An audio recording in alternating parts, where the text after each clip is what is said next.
250 ग्राम आधा किलो का डिब्बा, जैसे ही पर्दा खुला तो आगे तो दर्शन जाने तो मिलता नहीं है मंदिर अंदर, तो बाहर से वो डिब्बा फेंक दिया बिहारी जी की तरफ, ऐसे जोर से पूरी ताकत लगा के।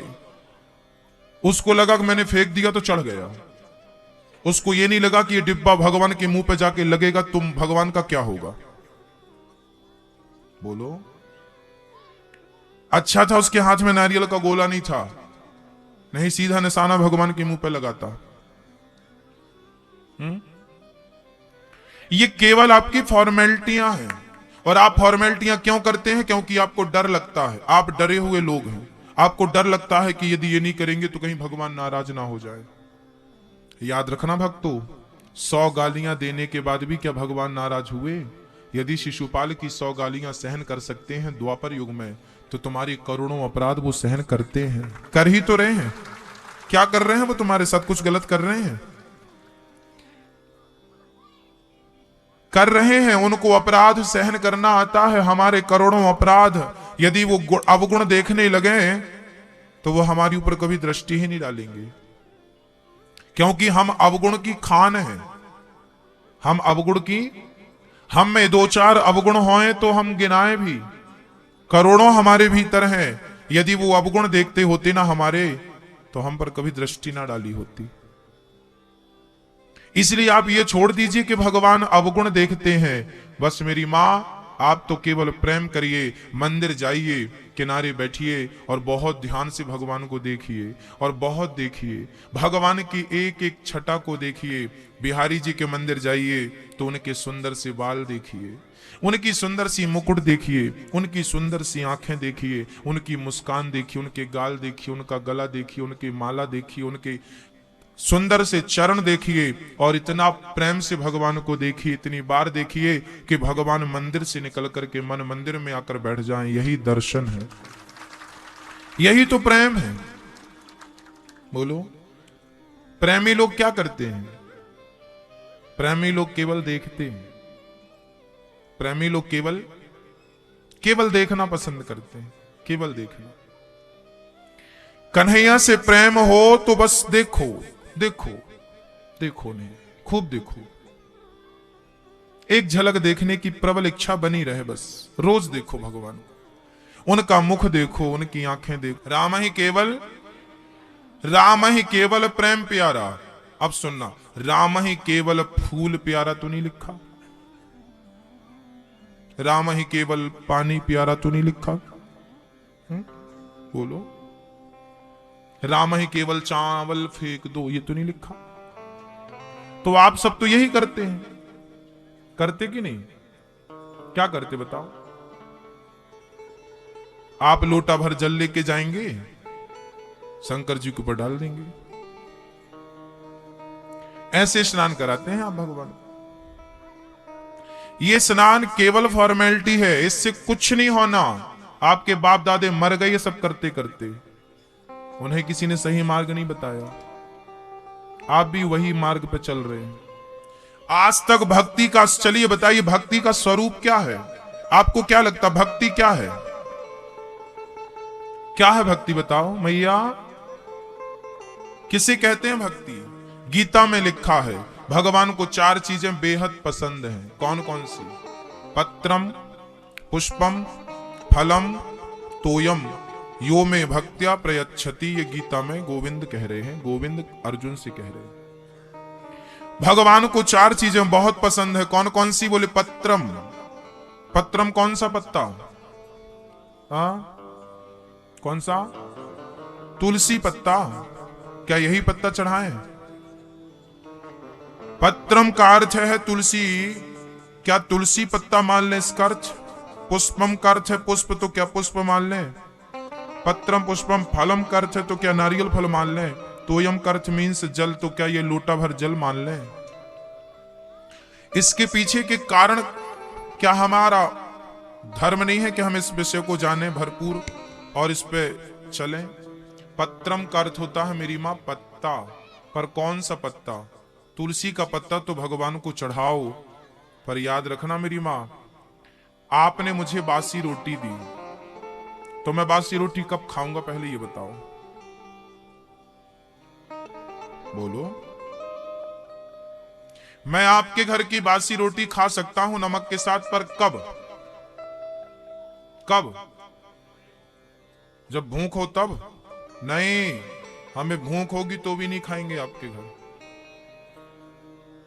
हमें भूख होगी तो हम पत्ते खा लेंगे, पर आपके घर नहीं खाएंगे। परंतु आपके हृदय में यदि अपार प्रेम है तो आपकी बासी रोटी नमक के साथ खा ली जाएगी। मैं आपके घर की रोटी खाऊंगा, पर कब? जब प्रेम हो। ऐसे ही भगवान हमारी तुलसी का पत्ता लेंगे। हमने तुलसी चढ़ाई ना, हमने चढ़ाई तुलसी, ये चढ़ा रहे हैं भगवान को तुलसी चढ़ाई, परंतु ये तब स्वीकार होगी जब हमारे हृदय में प्रेम होगा। ये नहीं कि फेंक दिया। प्रेम है तो तुलसी भी स्वीकार है, और प्रेम नहीं है तो फिर बोरों से तुलसी चढ़ा दो। तुलसी का अर्थ है पत्ता, तुलसी पत्र, पत्र का अर्थ होता है अपने आप को पत्ता बनाकर, अपने आप को पत्ते की तरह बिल्कुल हल्का करके, काम क्रोध लोभ मोह मिटाकर अपने आप को तुलसी का पत्ता बनाकर, हल्का बनाकर अपने आप को भगवान के चरणों में समर्पित कर देने का नाम तुलसी का पत्ता है। ये पत्रम। आप लोग मंदिर जाते हैं तो भगवान को कभी फूल चढ़ाते हैं, कभी फल चढ़ाते हैं, कभी पैसे चढ़ाते हैं, कभी ये चढ़ाते हैं। क्या आपने कभी अपने आप को चढ़ाया? अपने आप को चढ़ाया? हाँ या ना? बोलो। नहीं चढ़ाया? नहीं चढ़ाया। हमने कभी अपने आप को नहीं चढ़ाया, बस फॉर्मेलिटियां करते गए। पत्रम का अर्थ क्या है मेरी मां? बोलो बोलो। पत्रम का अर्थ क्या है? अपने आप को पत्ता बनाकर भगवान के चरणों में चढ़ाना। याद रहेगा कि भूल जाएगा? पत्रम। पुष्पम। कौन सा पुष्प पसंद है भगवान को? बोलो बोलो। पुष्प का एक नाम है सुमन। सु मतलब सुंदर, मन मतलब मन। पुष्प का एक पर्यायवाची होता है सुमन। होता है कि नहीं? सु मतलब सुंदर, मन मतलब मन। अपने मन को सुंदर कर लो। भगवान कहते हैं ना कि निर्मल मन जन सो मोहि पावा, मोहि कपट छल छिद्र न भावा। अपने मन को निर्मल कर लीजिए, और निर्मल करके मन जिस दिन भगवान के चरणों में अपने मन को लगा दोगे, वही तो पुष्प है। उससे बड़ा कोई पुष्प होता हो तो आप चढ़ाते रहो। फिर मन नहीं लगा भगवान के चरणों में, फूल फेंकते रहे। फलम पत्रम पुष्पम फलम। बताओ कौन सा फल भगवान को चढ़ाना चाहिए? कौन सा फल? मैया जी बोलो। कौन सा फल भगवान को चढ़ता है? बताओ कौन सा फल? बोलो। नारियल फल तो केला, अंगूर, अनार। मैया क्या चिंगम चबारी हो? हाँ कि सुपारी? अच्छा लौंग। ठीक है। फलम कौन सा फल? अच्छे कर्म करो और अच्छे अच्छे कर्मों का फल भगवान के चरणों में समर्पित कर दो। यही कर्म फल भगवान को चढ़ाने हैं। हमने माला जपे, सीताराम सीताराम सीताराम सीताराम सीताराम सीताराम सीताराम। माला जपे, और माला जपने के बाद कह दो कि हे प्रभु, मेरे द्वारा किया हुआ पुण्य सारा आपके चरणों में मैं समर्पित करता हूं। यही कर्मों का फल है। त्वदीयं वस्तु गोविंद तुभ्यमेव समर्पित। आज हमने चारों धाम की यात्रा की, और चारों धाम यात्रा करने के बाद कह दो कि हे नाथ, आज मैं सारा पुण्य चारों धाम की यात्रा का आपके चरणों में समर्पित करता हूं। यही पुण्य का फल भगवान के चरणों में चढ़ाओ। यही कर्म फल है। हाँ, पत्रम पुष्पम फलम। तोयम आखिरी चीज है। तोयम, तोयम मीन्स जल। कौन सा पानी भगवान को चढ़ाना चाहिए मेरी मां? बोलो,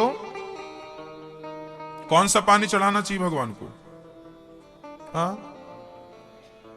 जब सुदामा जी गए कृष्ण से मिलने द्वारिका, तो सुदामा के चरण कौन से जल से धोए थे श्री कृष्ण ने? नेत्रों के जल से। यदि भगवान भक्त के चरण नेत्रों के जल से धुलते हैं, तो क्या भक्त पानी से नहलाए भगवान को?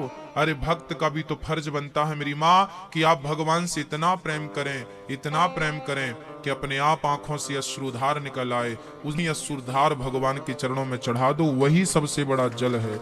यही ईश्वर को प्राप्त करने का एकमात्र साधन है। मीराबाई रोती थी, उनकी याद में रोती थी। अच्छा, आप कभी रोती हैं कि नहीं भगवान की याद में?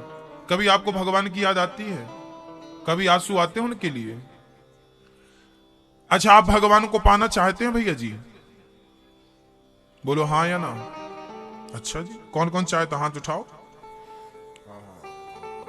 सब चाह रहे हैं। तो बिना कुछ करे मिल जाए क्यों? बिना कुछ करे मिल जाए तो हम मिल लेंगे भगवान। और कुछ करना पड़ेगा तो बस साहब नहीं हो पाएगा।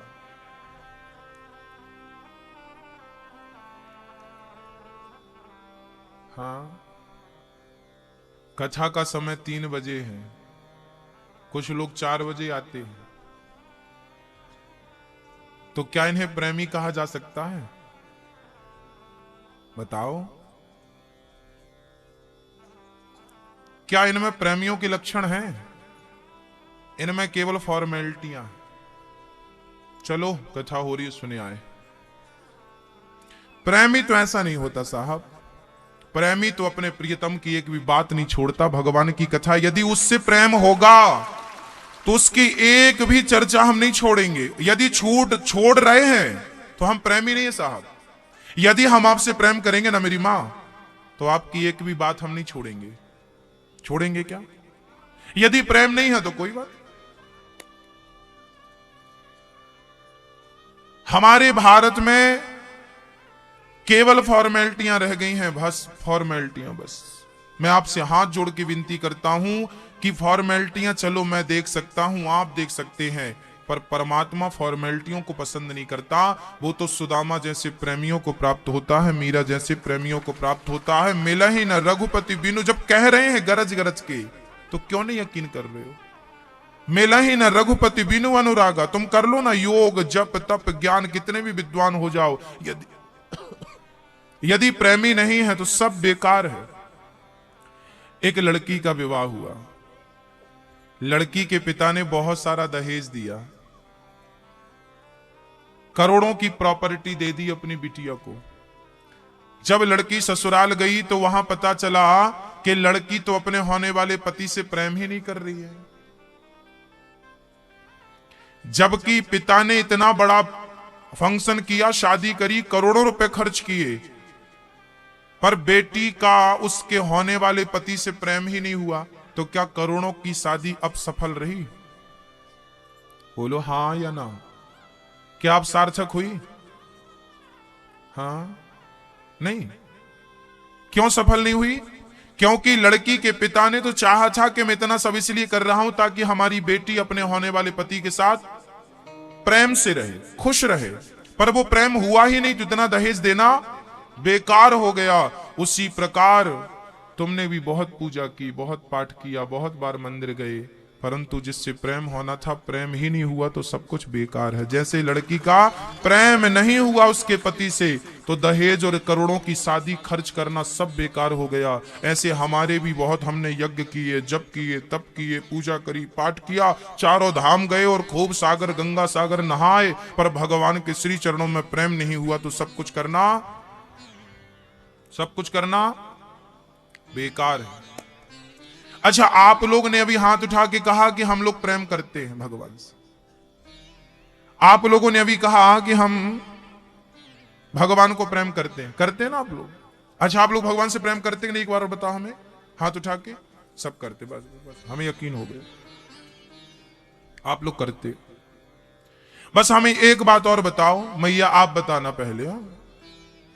जितना प्रेम आप अपने बेटे से करती हो, सही बोलना दिल में हाथ रख के, जितना प्रेम तुम अपने पुत्र से करती हो, पुत्री से करती हो, क्या इतना प्रेम भगवान से करती हो?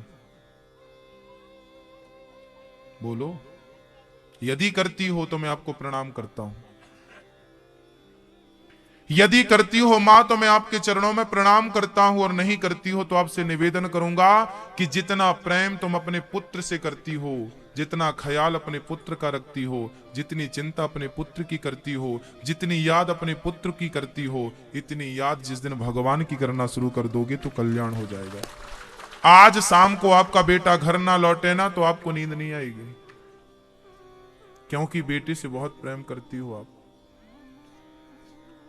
पर भगवान आपके सपने में भी नहीं आ रहे हैं, खूब खर्राटे दे के सो रही हो। क्या कभी आपको यह नहीं लगता कि कन्हैया, क्या तेरा दर्शन किए बिना हम मर जाएंगे? क्या आपने कभी एक बार कहा कि प्रभु चलो, मैं इतना पुण्यात्मा तो नहीं हूं कि मैं आपका साक्षात दर्शन कर सकूं? क्या आपने कभी यह कहा कि प्रभु आज मेरे सपने में आप आना?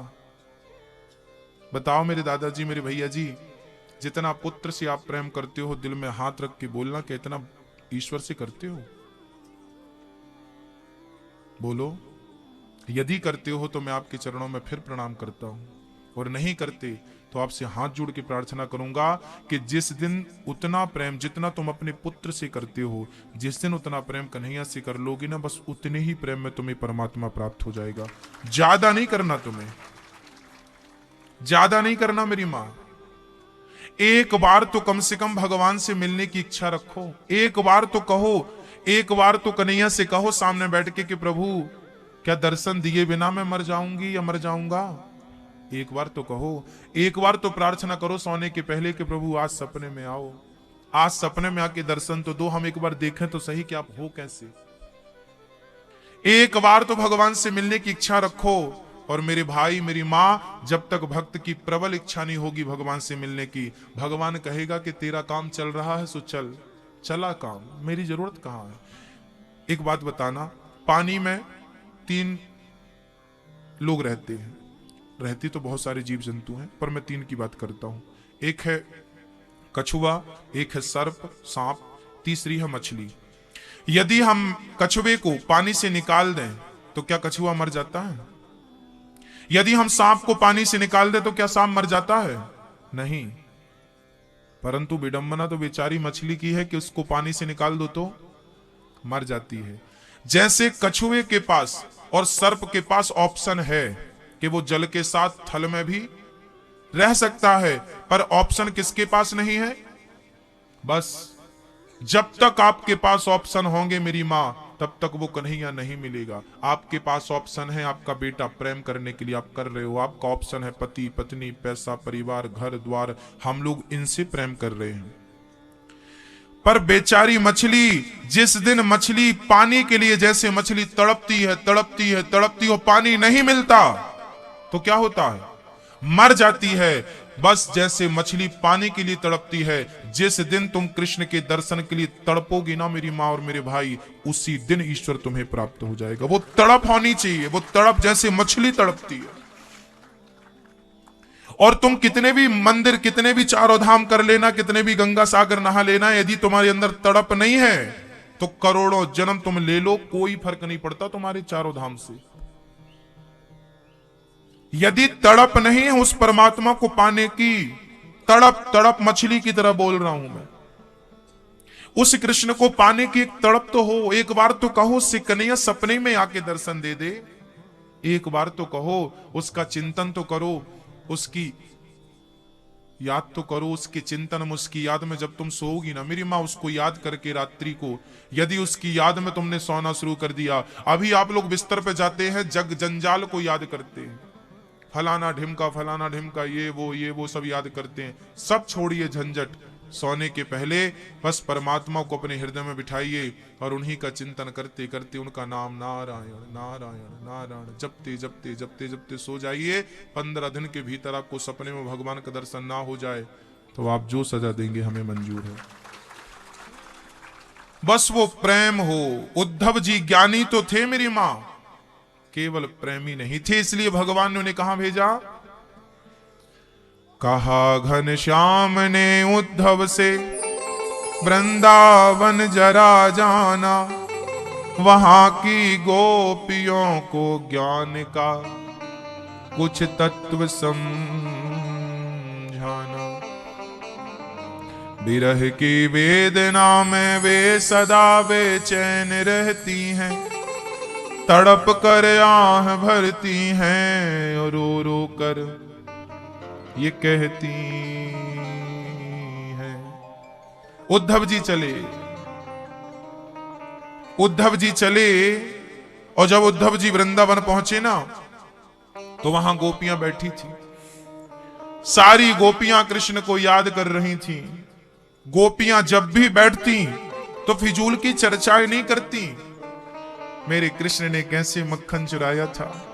एक सखी बोल रही है, आज भी वो मुझे दृश्य याद है जब कन्हैया के मुंह पे यहां बगल में मक्खन लगा था और उसकी सुंदर सी मुस्कान थी और सुंदर से उसके नयन थे और सुंदर से उसके कमर पे बांसुरी खुशी थी, और मैंने चुपके से देखा था। कन्हैया के साथ बिताए हुए पल को गोपियां उनके ना रहने पर याद करती हैं। मंदिर जाओ और मंदिर में भगवान को देखो और वही दृश्य अपने घर पे देखती रहो। अभी मैं आपके सामने हूं, मैं चला जाऊंगा तो फिर क्या होगा? यदि आप अपनी मां का ध्यान लगाएंगे ना, तो मां भी सामने आ जाती है, उसका प्रतिबिंब बन जाता है, छवि बन जाती है। भगवान के मंदिर में जिससे देखा था बिहारी जी, अभी मैं आपके सामने बैठा हूं, मैंने बिहारी जी का चिंतन किया, मेरे सामने बिहारी जी की प्रतिमा प्रकट हो गई, मैंने मानसिक रूप से उनको देख लिया। ये मेरे बिहारी जी ऐसे हैं, क्योंकि बसे हैं ना मन में। जब चाहता हूं तो आंख बंद करके देख लेता हूं, खुली आंख में भी देख लेता हूं, ये बैठे देख लेता हूं। वो गोपियां भी कृष्ण के साथ बिताए। एक सखी बोली, आज मैंने एक सपना देखा। क्या देखा तूने? बोले, आज मैं देखी कि आज मैं यमुना से पानी भर के ला रही थी, तभी कन्हैया आए, सखी बहुत प्यास लगी है, पानी पिला दे। तो मैंने पूरा घड़ा दे दिया, कन्हैया ने ऐसी अंजलि बनाई और पी रहा था। मैं पानी पिलाती जा रही थी और कन्हैया के मुख को, कन्हैया की आंखों को, कन्हैया के घुंघराले से बालों को देखती जा रही थी। वो छवि अभी तक मेरे मन में बसी है। एक गोपी बोली, आज मैंने भी एक सपना देखा है। क्या देखा तूने? आज मैंने सपना देखा कि कन्हैया मेरे घर आए, कहते हैं कि सखी बहुत भूख लगी है, कुछ खिलाएगी नहीं, तो आज मैं अपने हाथ से मक्खन में, रोटी में मक्खन लगा लगा कर कन्हैया को मक्खन रोटी खिला रही हूं। सारी सखियों ने अपने अपना सपना सुनाया। तभी सारी सखियों ने राधा रानी से कहा, राधा आप बताइए आपने कौन सा सपना देखा? तब राधा बोली, क्या बताऊं सखियों, तुम इतनी भाग्यशाली हो कि तुम्हें नींद आ जाती है, नींद में स्वप्न आ जाता है, स्वप्न में कृष्ण आ जाते हैं। मैं तो ऐसी अभागिन हूं कि मुझे तो नींद ही नहीं आती, और जब नींद नहीं आएगी तो स्वप्न नहीं आएगा, स्वप्न नहीं आएगा तो कृष्ण नहीं आएगा। मतलब राधा रानी कृष्ण के वियोग में केवल रोती गई, केवल रोती गई, केवल रोती गई। हाँ, उन्हें कृष्ण की याद में नींद भी नहीं आती। किसी ने कहा, राधा तुम सोती क्यों नहीं हो? राधा बोली कि मैं सो गई और मेरा कृष्ण आ गया तो इसलिए मैं सोती नहीं हूं। राधा रानी पलक नहीं झपकाती। क्यों नहीं झपकाती? राधा रानी बोली कि मुझे तो हर जगह कृष्ण नजर आते हैं, और पलक झपक जाती है ना तो कृष्ण दर्शन में व्यवधान हो जाता है, इसलिए तो मैं पलकें भी नहीं झपकाती। सोचिए, इस कोटि का प्रेम था श्री राधा रानी का। वो आंख खुली सो खुली, पलक भी नहीं झपकती थी। हाँ, सारी गोपियां रो रही हैं और क्या कह रही हैं? ओ सावरे, ओ सावरे, ओ सावरे, ओ सावरे, बनोगे राधा तू ये जानोगे, कि कैसा प्यार है मेरा। हाँ, दोनों हाथ उठाकर गोपियों के साथ चलते हैं और क्या कहती हैं गोपियां, जरा गोपियों के साथ रहकर देखते हैं।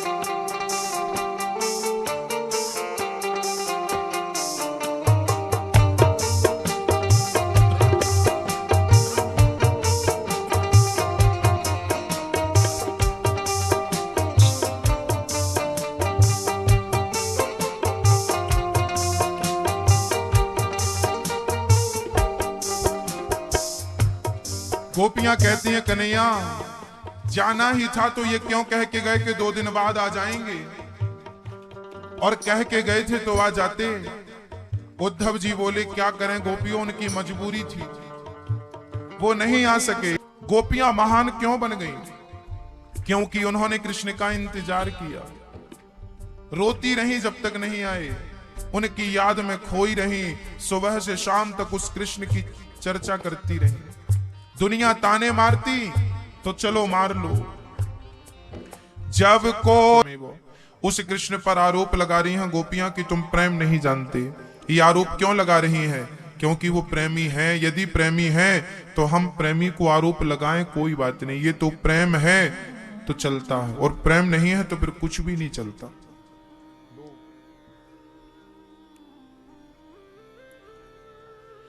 आज भगवान श्री उद्धव जी के कहने से, भगवान के कहने से उद्धव जी जब मां गोपियों के पास से अब मां यशोदा के पास गए, पूरी रात मां यशोदा ने कृष्ण का चिंतन किया, और मां यशोदा की हालत ऐसी थी कृष्ण के वियोग में कि मां यशोदा ने जिस दिन से कृष्ण गए हैं भोजन करना छोड़ दिया था। जब मां यशोदा ने भोजन करना छोड़ दिया तो सारी सखियां, सारे ब्रजवासी नंद बाबा मनाते, यशोदा यदि तुम कुछ नहीं खाओगी ना तो तुम्हारे प्राण निकल जाएंगे, तुम मर जाओगी, तुम मर जाओगी। हाँ, तब यशोदा कहती तो मर जाऊं तो मर जाऊं, किसे फर्क पड़ता है मेरे जीने मरने से, मर जाने दो ना मुझे, वैसे भी मैं जीकर क्या करूंगी, मुझे मर जाने दो। नंद बाबा समझाते, यशोदा यदि तुम मर गई और कभी कृष्ण आए और उन्होंने कहा कि मेरी मां यशोदा कहां है, और यदि तुम उन्हें ना मिली और कहीं तुम्हारी याद में कृष्ण भी मर गए तो यशोदा बोलती ठीक है तो फिर दूध लाकर दे दो। यशोदा जिंदा रहने के लिए केवल दूध पीती थी। क्या पीती थी?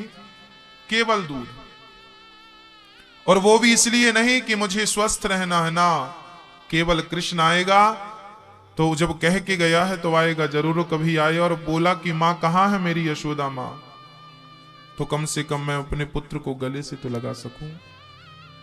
इसलिए भगवान श्री कृष्ण की याद में मां यशोदा ने केवल दूध पीकर जिंदा रखा अपने आप को।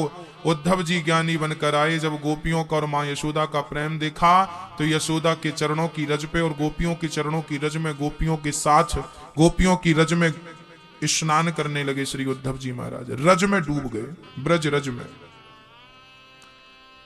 ऐसी हालत बना रखी। 6 महीने बाद जब वापस गए हैं और जब कृष्ण को देखा, कृष्ण ने कहा, रे उद्धव आप ज्ञानी थे, ये हालत कैसी हो गई? कहा, कन्हैया मत कहो कुछ, आप यहां क्यों हैं? आपके रियल प्रेमी, असली प्रेमी तो श्रीधाम वृंदावन में है, चलो चलो वृंदावन।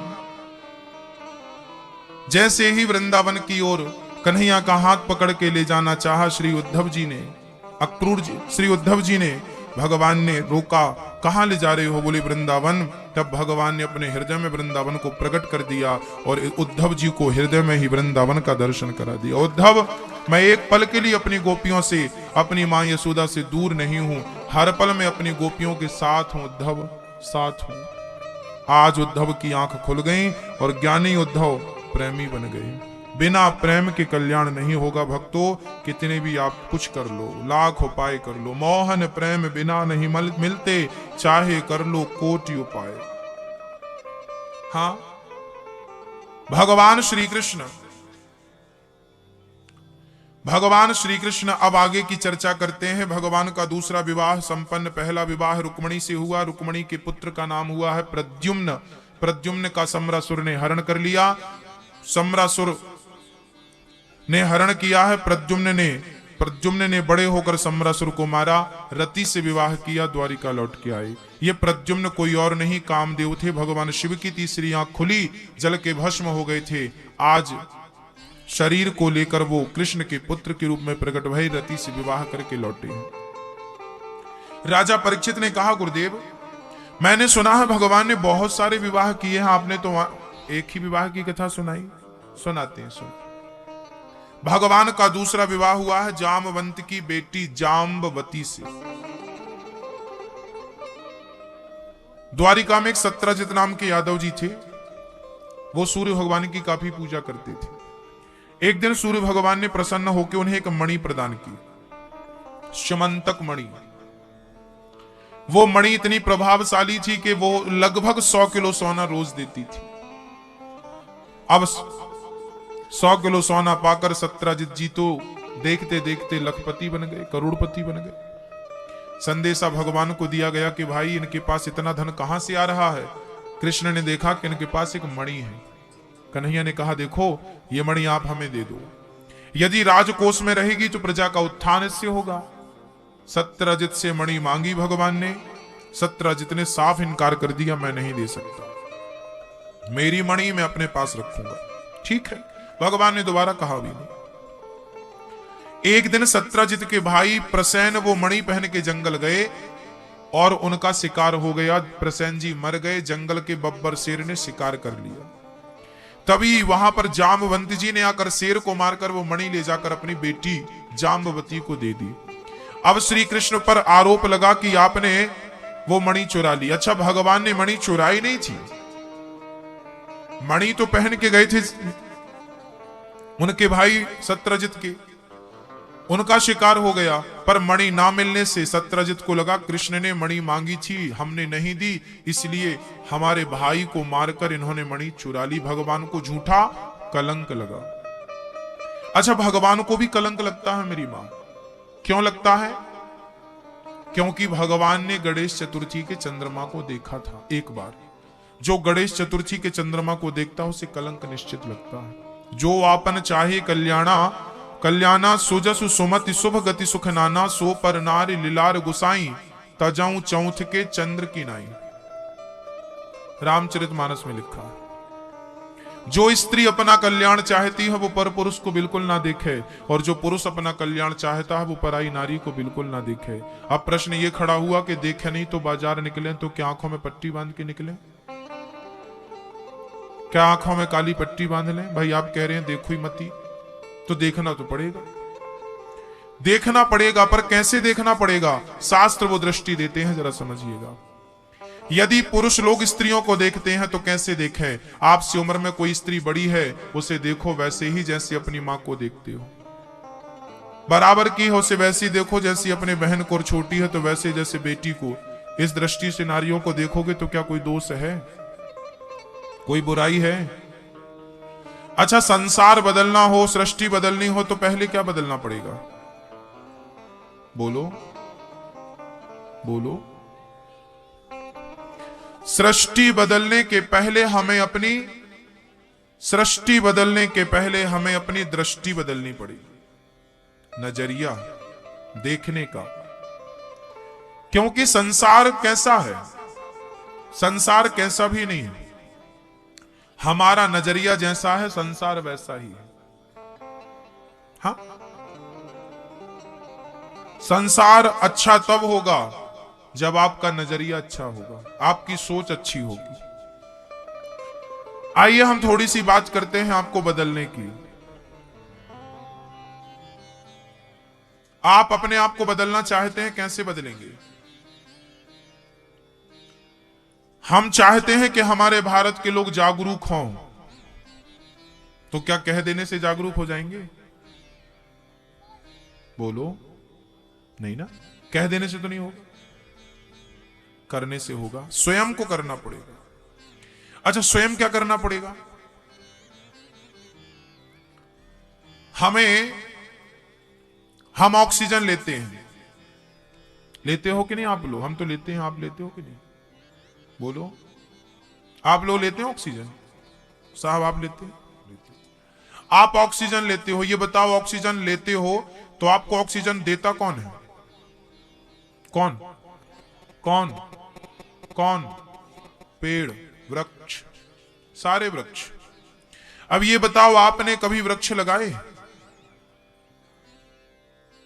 आप में से ऐसे कितने लोग हैं जिन्होंने पीपल के या वटवृक्ष के या आम आपने लगाए? कितने लोग हैं जिन्होंने लगाए हैं?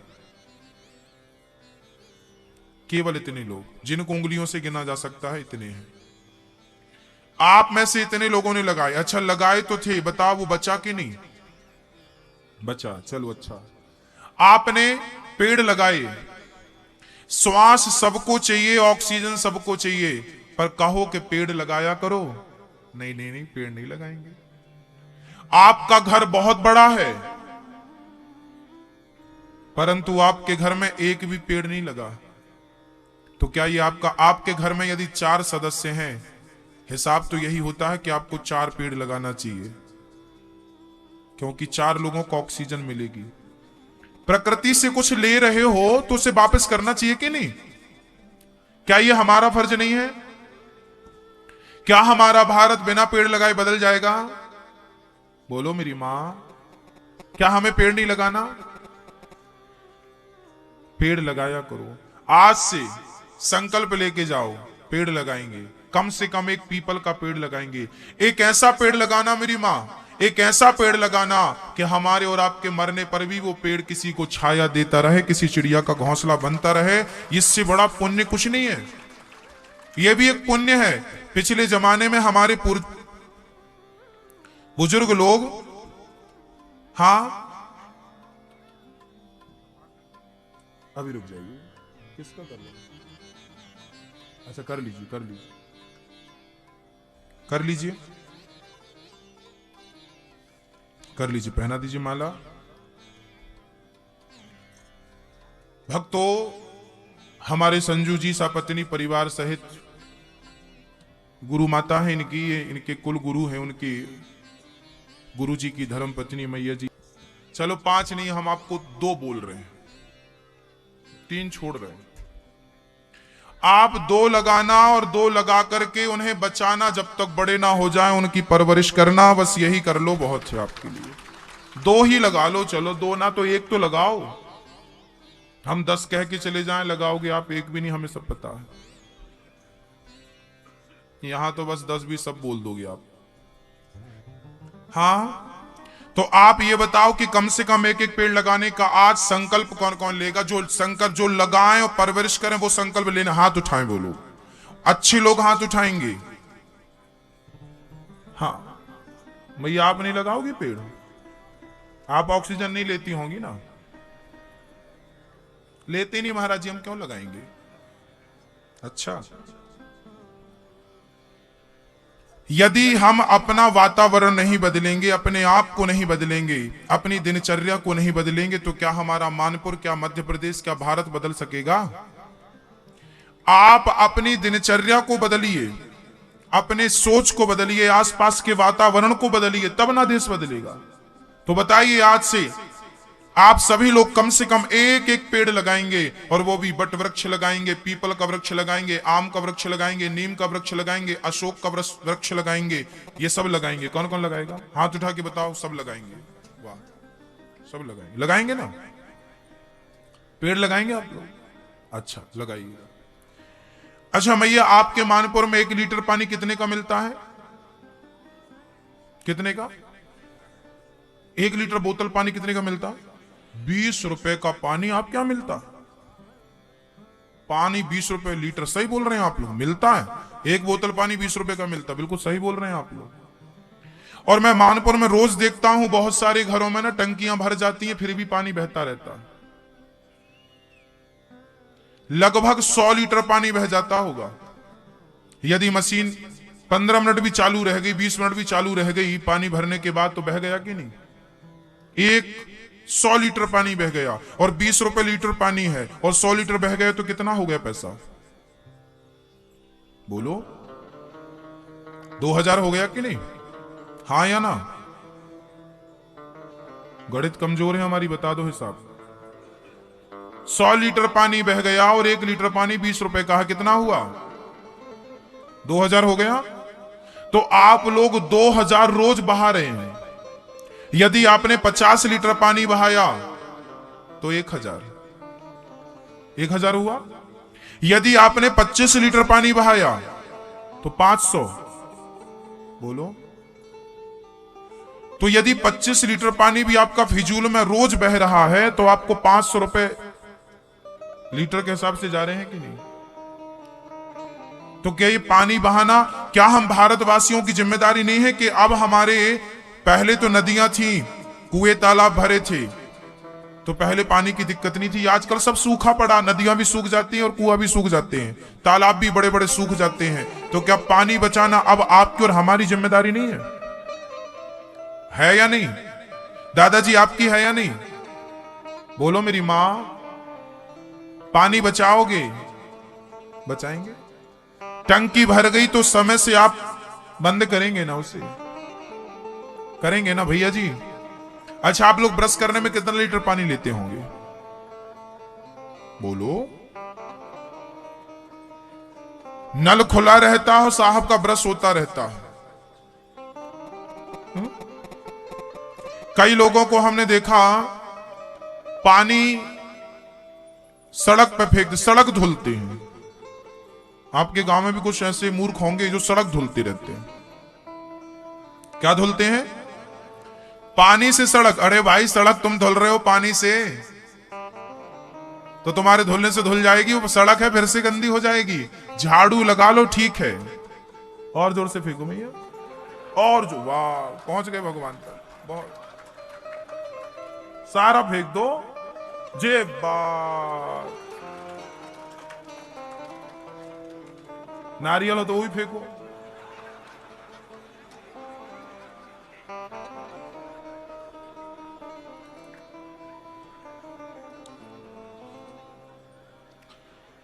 हाँ, ऐसे हैं आप लोग, देख लो, आपका ही चित्र है ये।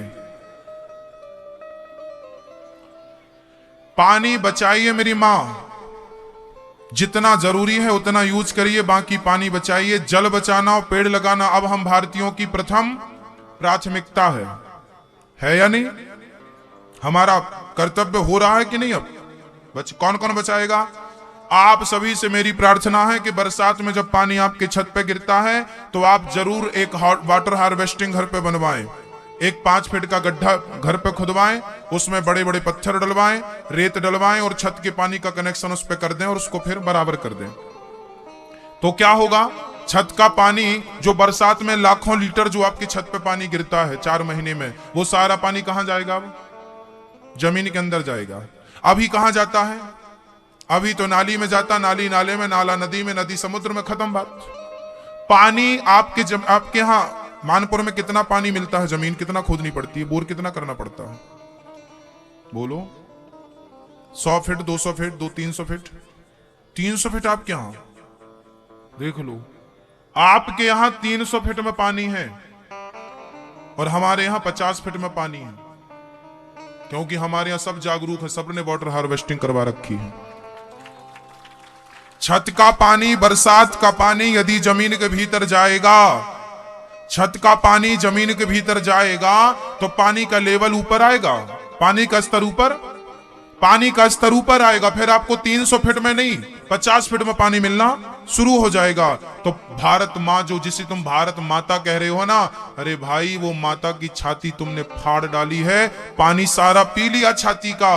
अब कम से कम बरसात का पानी तो उस भारत माता को पिला दो, पुत्र धर्म तो निभा दो। लेते जा रहे हो, दोगे कब? कब तुम जिम्मेदार बनोगे? लेना जानते हो तो देना भी सीखो भाई। क्या आपका कर्तव्य नहीं है साहब कि आप अपने घर पे वाटर हार्वेस्टिंग करवाएं? बोलो। है? कितना खर्चा लगता है? ज्यादा से ज्यादा 1000 रुपए लगेगा। कितना लगेगा?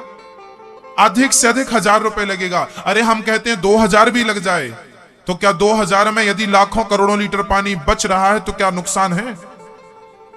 क्या ये आपकी और हमारी जिम्मेदारी नहीं है? हर घर में आप लोग हाथ जोड़ के निवेदन करें कि भाई साहब, आपके छत में हर साल पानी गिरता है और सारा बह जाता है। यदि 5 फीट का गड्ढा कर दिया जाए और थोड़ा बड़ा बड़ा पत्थर डाल के रेत का एक लेयर बिछा दिया जाए तो पूरा पानी जमीन के अंदर जाएगा।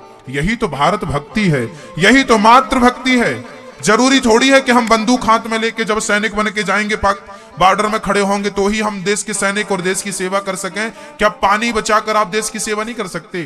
क्या राष्ट्र की भक्ति पानी बचाना नहीं है?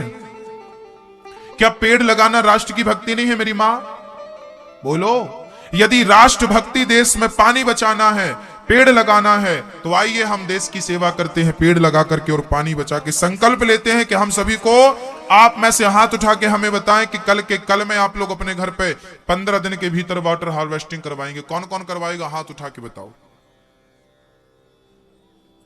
भाई, दिखाओ जरा कैमरे वालों को, पूरा देश देखे कितने लोग हैं ये। लो चलिए हाथ नीचे कर लो। अब ये बताओ ऑलरेडी किसके घर पे वाटर हार्वेस्टिंग है?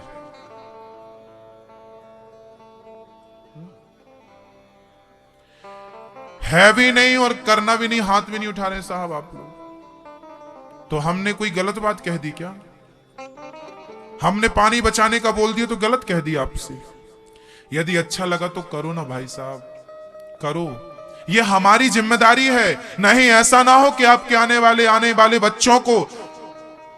वाले बच्चों को बड़ी गाड़ी तो हो, बड़ा बंगला हो, बहुत सारी पैसे की गड्डियां तो हो, पर पीने को पानी ही नहीं होगा। वो दिन आएगा जब आपके पास पीने को पानी नहीं रहेगा। यदि ऐसी चलता रहा, भारत के लोग ऐसी लापरवाही करते रहे, तो आपके बच्चे प्यास से मरेंगे।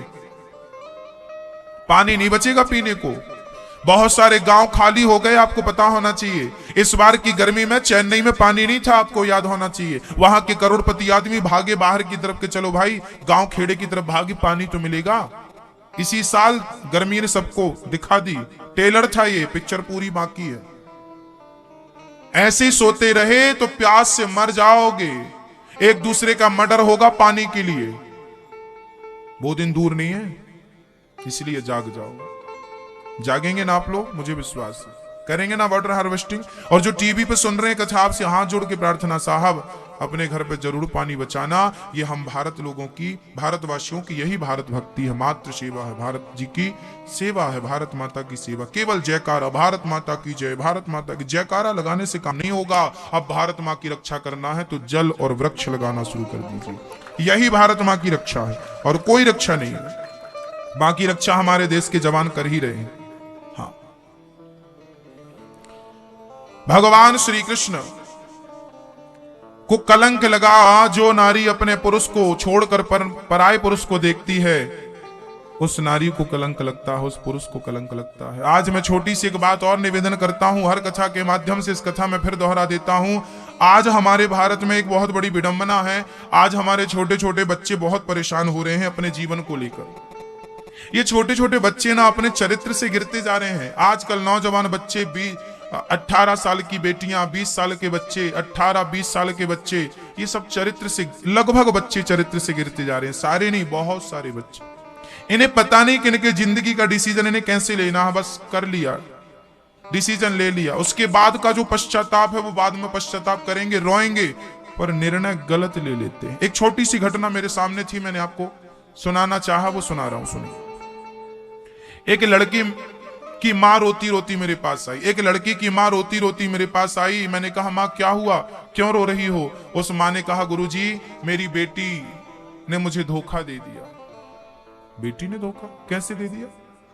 बोले मेरी बेटी हम सबको छोड़कर चली गई और कोर्ट मैरिज कर ली उसने, कोर्ट मैरिज कर ली। हमने कहा आपको बताया नहीं, आपको पता नहीं चला? नहीं नहीं ना हमें पता चला ना हमें बताया। कल तक तो बहुत अच्छी बातें करती थी, माँ मैं आपको कभी नहीं रुलाऊंगी, माँ मैं आपको कभी छोड़ के नहीं जाऊंगी, और आज ही भाग गई।